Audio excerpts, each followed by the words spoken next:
are there to support other people because they're just used to like having conversations. And so if, like the example I'm thinking of, there's a girl in my challenge group who she signed up as a discount coach, and she's like, I probably will never own the business, but if I might later down the road, like this is a better option. And in our challenge group, she was like supporting other people in there and just showing up. And I literally messaged her and said, you know, you're being a leader, right? Because she wasn't thinking of herself as a leader, but just the way she was acting in groups and the way she was showing up for other people was her being a leader. Yeah. Does anyone want to bounce off of that? I'm seeing the chat blow up with this.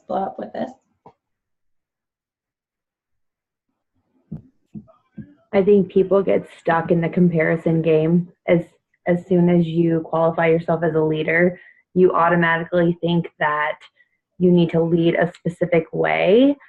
And, you know, I'm from corporate America. I've worked full-time as a manager, entry-level management. And it's funny because it's such a trap in most places, because there's not the coaching to lead with your authentic self. It's to lead. It's basically put your square peg in a round hole, and you try to force it, and you try to, you know, take pieces of you, but not your whole self. And so I think people have this idea that leading as a coach is somehow like that, but it's all of you. And so once they know that it's a safe place and that you're going to fail, as long as you don't quit, you can fail forward, that all we need is authentic you. Yeah. But it's so scary for people to figure that out because it's not the norm, as we all know. I agree. Anyone else want to piggyback off that?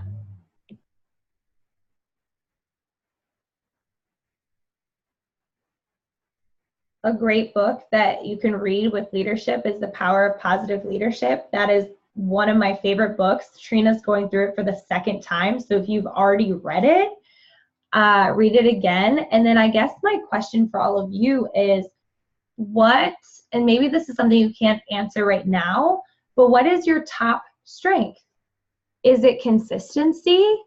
Is it follow through? Is it grit? Is it turning your mess into a message? Like, what is your greatest gift? And how about, I learned this from John Mattone.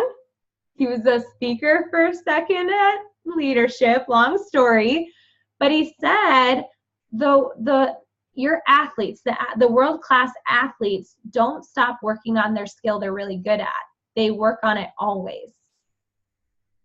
They keep working on it. They don't stop working on it. And so for me, I think my gift is leadership, but what is your gift that you can turn into leadership? And so what is your gift and what are you really good at, and run with that? Are you really good at encouraging people? You can lead people doing that.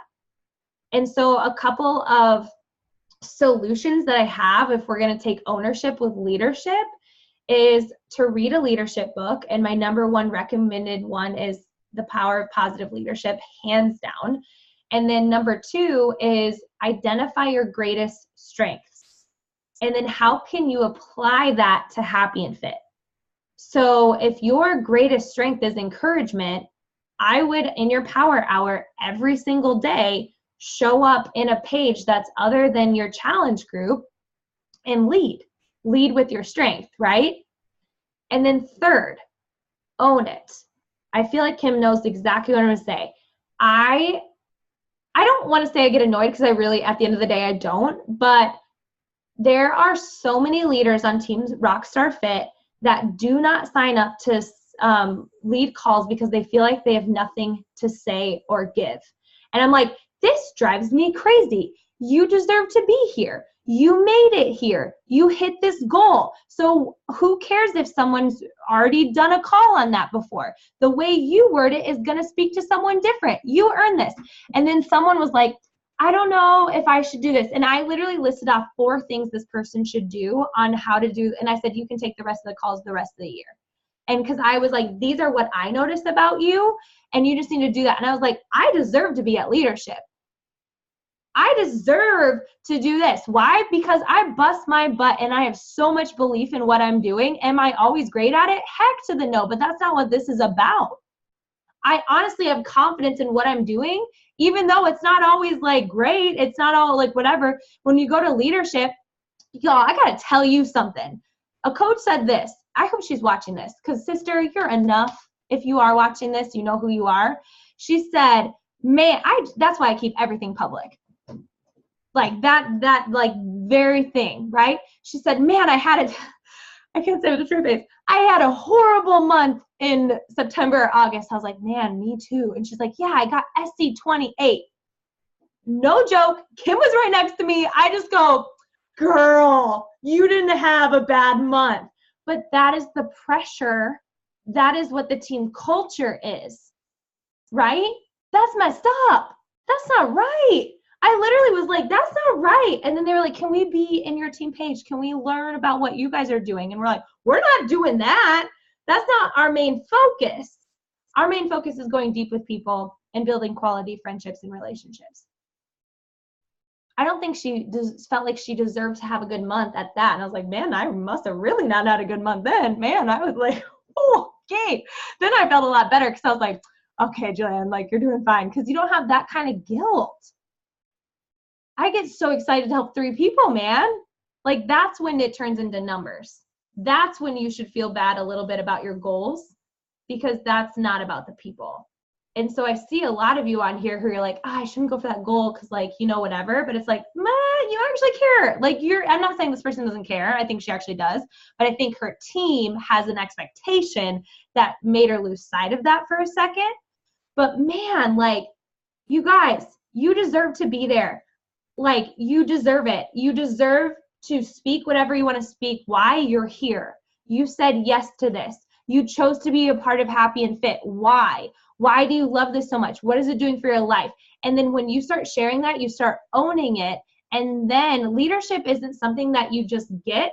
Leadership is a muscle you work. Leadership is a consistent action that you take. I invite you to not waste your time by doing this, but you can. If you were to scroll back all the way to Team Happy and Fit, which was once Team Extreme, totally not my vibe, but it used to be called, indeed, Team Extreme. I feel like I have to be like, Team Extreme. That's what it was called, right? And if you go all the way back, and remember, those days are long and gone, sister. Let's try to remember them. So if you go back there, you will see I showed up every single day when no one else did, or minimally did. I showed up every day. Leadership to me wasn't about popularity, and leadership to me wasn't an amount of likes or participation. I would jump on calls and no one would get on. Most one-on-ones that I held, everyone ditched. It was empty, but I showed up. I just kept showing up. You can say, I heard this somewhere where like, no one showed up, but you did. That's leadership. Leadership isn't a title, a rank, a recognition. And let me tell you, some of the speakers at this leadership,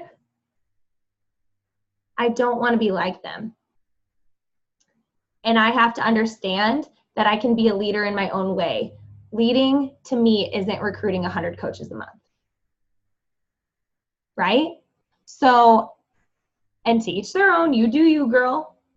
But leadership is this, and Kara said, it's like the self-sabotage, like we're not enough, right? We get in our head, but that's not what it is. It's just showing up and having massive belief in people. Loving on people. What do you do when no one else is watching? What are you doing behind closed doors? How are you living your life? And I feel like that's emulating leadership. Do you show up every day for yourself? For me, leadership is this. My entire tracker is my timeline of my day. Why? Because my routine has suffered. So here's an example, 8:45 to 9 a.m., challenge group guide. I finished it today with the coaches I'm running it with. I gave myself 15 minutes to do it. Then from 9 o'clock to 9:15, I didn't finish the challenge group guide, so I wrote challenge group guide on it again. So I kept finishing it, right? What did I do from 9:15 to 9:30? I went through all my messages. Oh, didn't finish. So from 9:30 to 9:45, I went through all my messages again. Clearly not my text messages, because I just texted some of you that texted me like 5 days ago. And then 9:45 to 10:30, or 10 to 10:30, I watched Trina Gray's live in the Team Champions page. And then from 10:30 to 11:30, I had a meeting with Trina. And then I wrote out my day, and it kept me accountable as I was going throughout my day, because I was suffering. I was scrolling too much. I was watching way too many dog videos, and I was just doing things that were wasting my time, and I wasn't feeling good as a coach. And so that's how I showed up as a leader today behind closed doors. Didn't tell any of you about this until now. I wasn't planning on it, but I feel like this was me being a leader today without needing to make a post in Happy and Fit about it. Leadership is so much more than maybe what you're thinking it is. So you might see Kim and I, leadership means you have to get to 5-star elite. No, it doesn't. Because if I wouldn't have gotten to to 5-star elite my first year, hitting that, if I hadn't have showed up when everyone else didn't. I wouldn't have made it to there if I would have stopped after 3 coaches quit in one day. The coach who quit on the day of Summit, who was a diamond coach our year going for elite. My leadership in that moment was choosing to show up in Nashville, enthusiastic, positive, and happy because of the people who were there and not the person who just quit. Those are the leadership moments. The time where you'd rather binge watch TV, instead you go on your rebounder and rebound and listen to a good song and you get it done. Right? Can we rephrase, like Brittany said, leadership? And it's just in your daily actions of how you show up in front of people, but also behind the scenes. It's huge, right? Is there any last comments that you guys want to make? I'm going to try. There's 74 messages in this little chat box. So if you'd like to unmute, I would love that.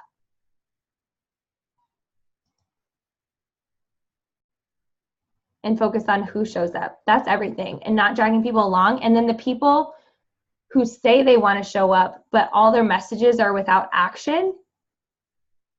Ashley sent me an awesome message this week. What did I say to you? I said, I love the action behind what you're saying and what you're doing. Then I gave her some feedback and helped her and encouraged her through that, right? I would rather get that kind of message than the message of this isn't working for me. Because the person who's saying this isn't working for me, that's not the person you show up with. But the person who's creating like, this is what I'm doing, then that's where you lead them through it. Does that make sense? So see also who's sucking your energy. Are you trying to lead a group of silent people? That's going to suck the energy right out of you. And that doesn't make you a bad leader. It just makes you realize that they're not showing up, and that's not the kind of person you want to lead. You want to lead people who show up. So what can you control in that instance is you, how you show up. Anyone want to unmute?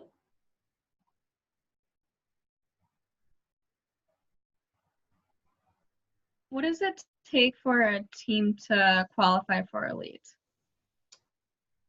Yeah, so elite, when I went for elite is such a good goal to go for. It is so hard, but yet easy. It's not built off of logic, even though it's completely logical.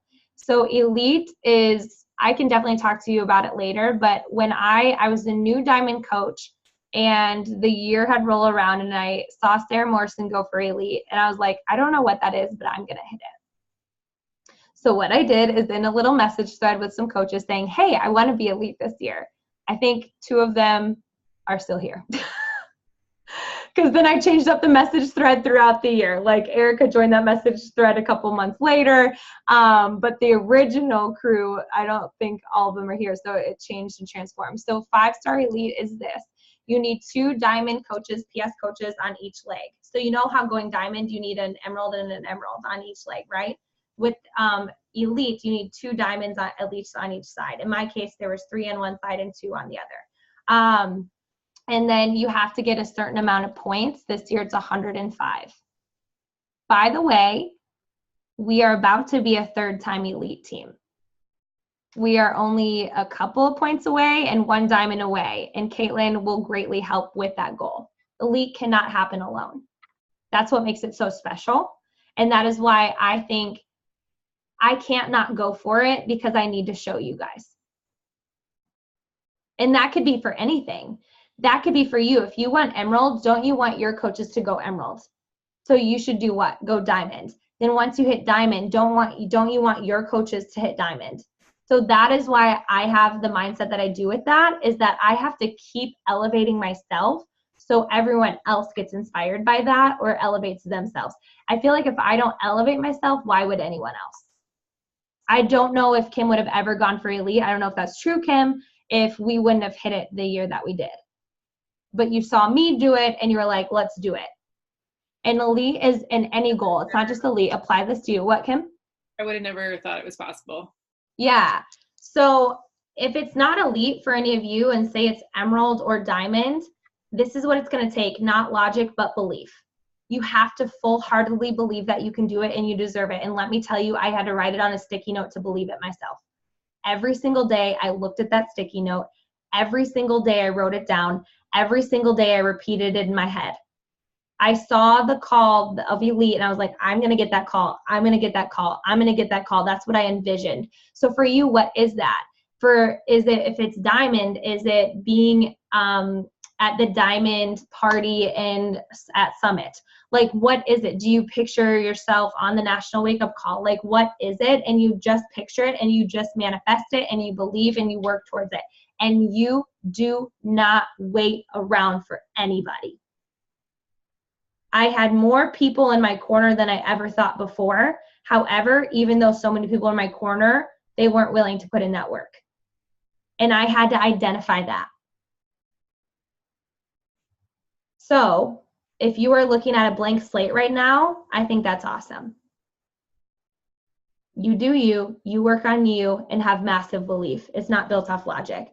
Okay, I'm going to end us. I have 4 minutes. How did that even happen? This is the best part. Get out your notepad and pen. Trying to say that word together did not work. So we had an amazing speaker, Kendra Hall, and she's a professional storyteller. Kendra Hall, so Kindra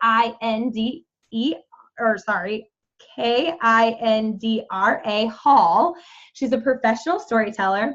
Create the power of your story. Why does storytelling work so well? The goal is to redefine story and what it is and what it is not. So, number 1, humans are attracted to story. And then number 2, it changes the conversation. True value makes the price not matter. True value makes the price not matter. So for those of you who've been able to help other people, the reason the price didn't matter is because your story and exactly how you shared it.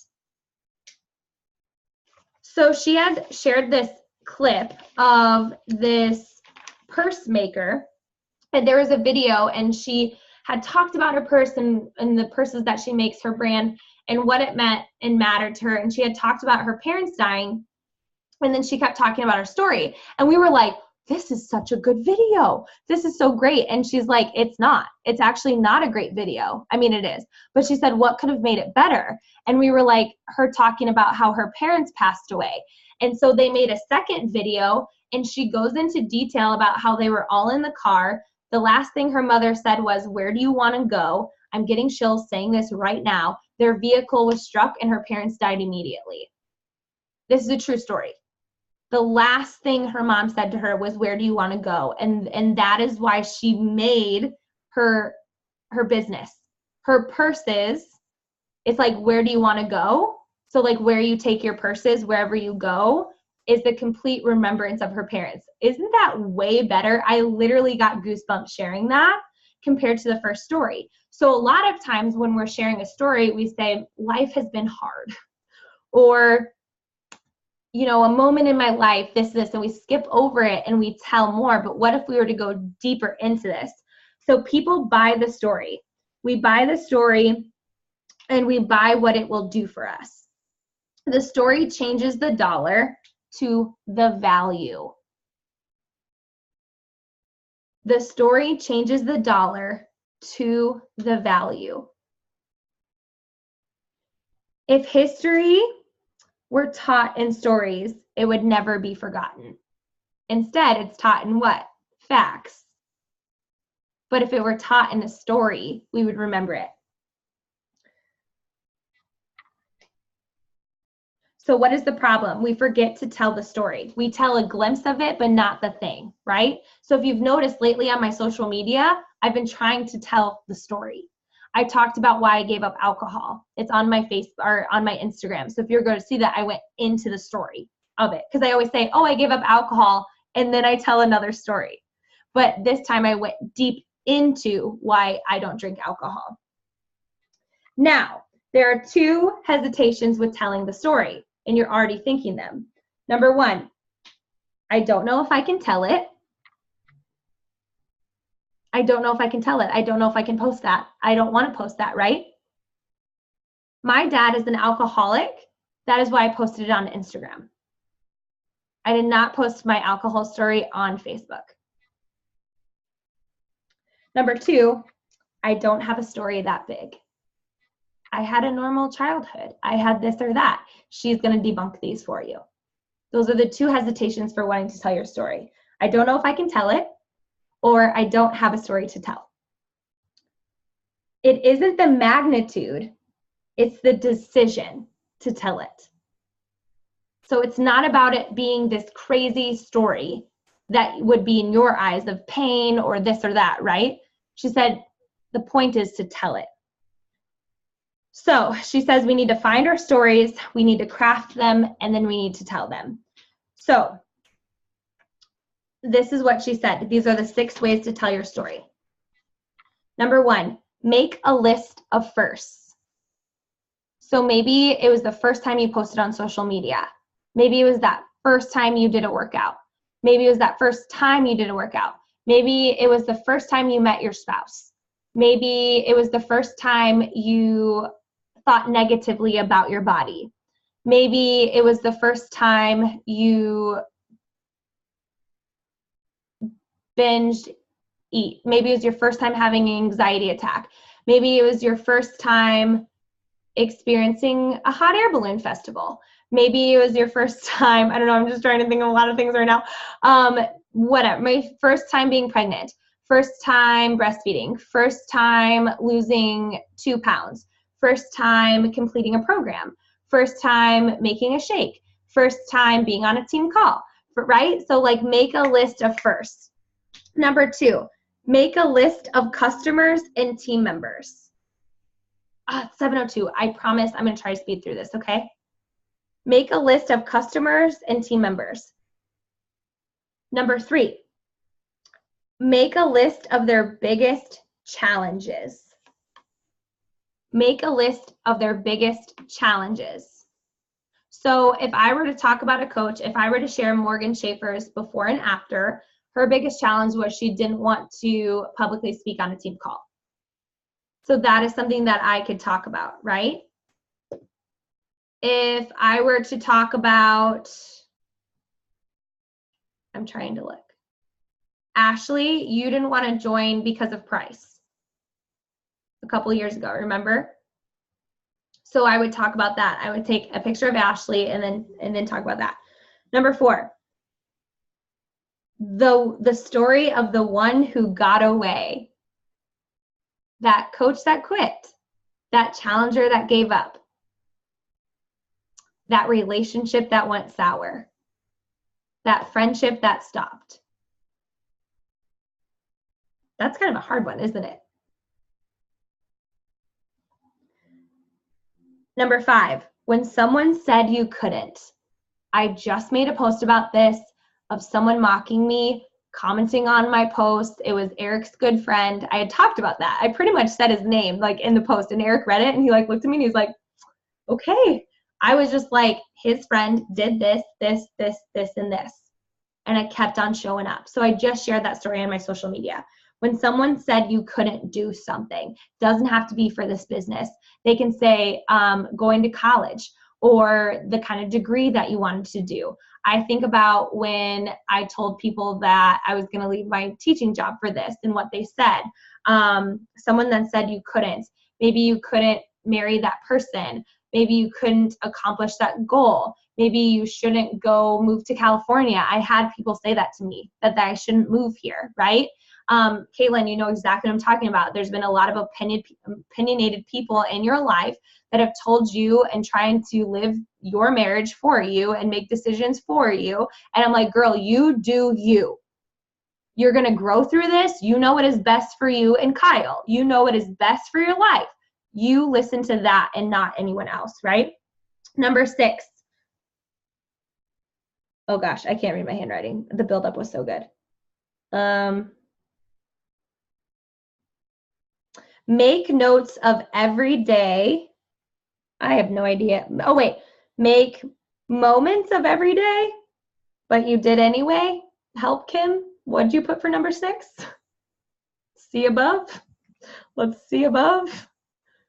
Make notes of everyday moments. So like nothing is insignificant in your life. All the little moments of your day are a story that you can tell. So my example is we were driving this morning to take Wyatt and Nevaeh to the park, and we passed a school, and Eric's like, 7:40. This is exactly what I said. 7:40. Right now I'd be morning huddle about to do this. That's all he said as we were passing the school. And I looked at him as we're going on this hike on, like, the sun is rising, right? And I'm just like, I'm so grateful for this moment. Everything we fought for is made it worth it in this very moment, right? I think about an everyday moment. I posted about this today. My mom told me that someone from our church, he and his wife and dog were in a car accident. His wife died right away and his dog died. And that clearly resonates with me. And I just feel like that's my family. And I don't know this person, but that his wife and they had been married a year, passed away. And I just was like, Eric, I just like went and hugged him. Like, I just was like, I can't imagine that. So I made a post about it. That's an everyday moment, right? Maybe your everyday moment is not pressing snooze. And then you just tell a story about it. Small decisions add up. She said, it's not about the beginning, middle, and end. It's the normal. It's the before. So this is how you craft your story. The normal, the before.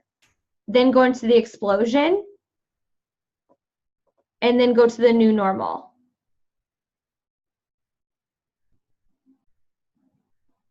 The new normal is what's possible for that person. So if I were to tell a story about driving today, I think I'd word it as at 7:45, Eric looked over to me and said this.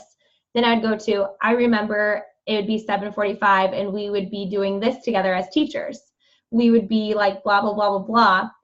Then 4 years ago, I said yes to an opportunity, blah, blah, blah. And then the end, like I had no idea that it would mean both of us would have our own schedule and going to the park whenever we wanted.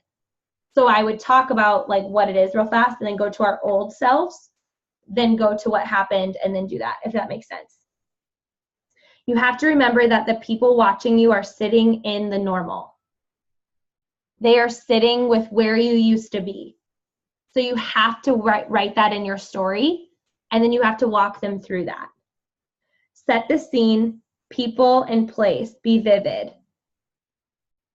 So you can include this in your social media and sneak peeks, virtual events, or one-on-one. The story you tell yourself.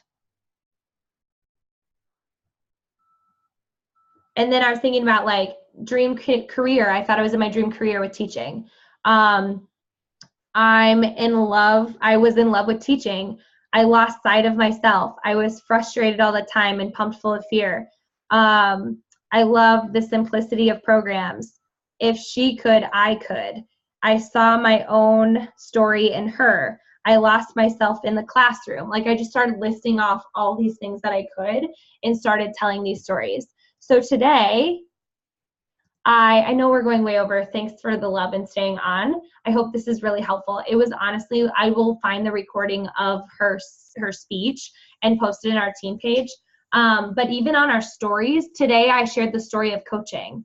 If you guys go follow my stories, I talked about in the very beginning and then I took them through to where I am now. So in the very beginning, I created a normal of where people are right now. But then I used social proof with old pictures and how I was. And then I just thought about how I got here as I showed up every day, you guys. I showed up every day. If I scroll back in my phone 4 years ago because of the cloud, which I still don't really fully understand, but I have in my new phone, I have pictures from 4 years ago.